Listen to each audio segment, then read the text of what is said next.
Hi, my name is Esther Salami, and you're welcome to another episode of Thursday Special, an entertainment program that keeps you in the know with a spotlight feature that will inform, inspire, and entertain.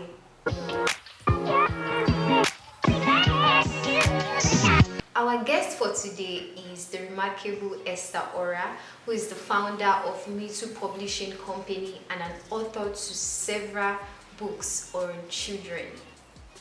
Good afternoon, Mrs. Esther Orah. It's a pleasure to have you here on the show. You've been a remarkable children books author, and we are so glad to have you. What inspired you into writing children books and publishing books in general? Is there a story behind it that you'd like to share? Okay, thank you very much for this question, Esther. So I'm inspired by the need for Nigerian children to have access to faith-based literature, Christian literature. There is academic books, so there are academic books, there are fun books, activity books, game books, and all those kind of stuff. There are very, very few Christian literature for children in this part of our world, in Africa, in Nigeria, most especially.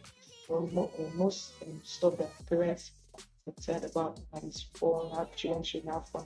But I feel like there's a more spiritual story when they enter and then the world's battle.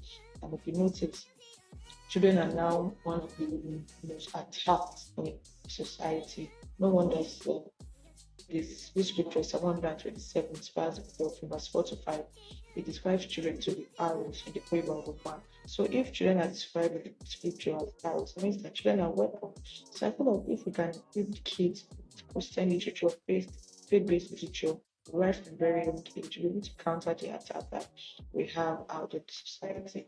And so that is my inspiration. And then not just that, I feel like I have a goal, to raise children.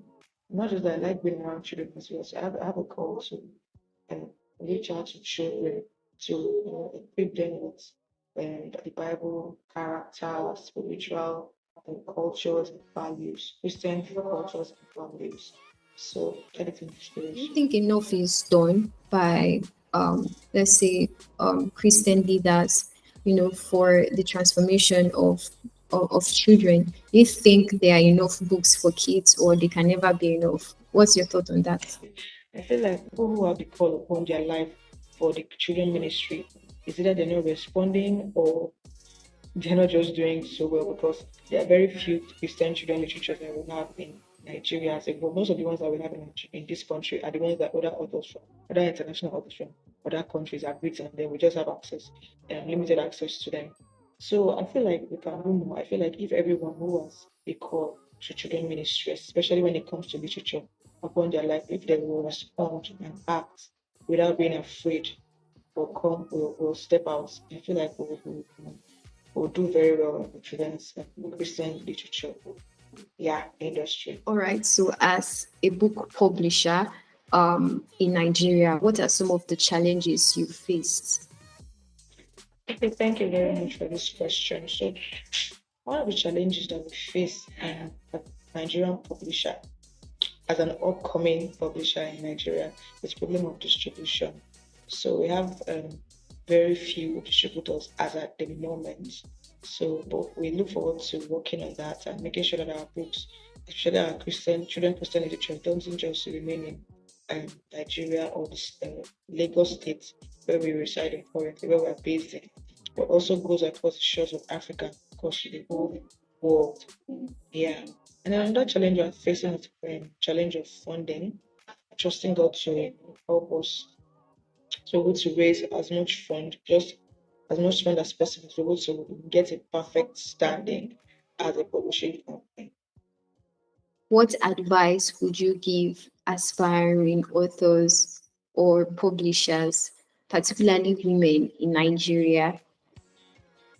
Okay, so my advice to aspiring Christian children authors who have been is simple.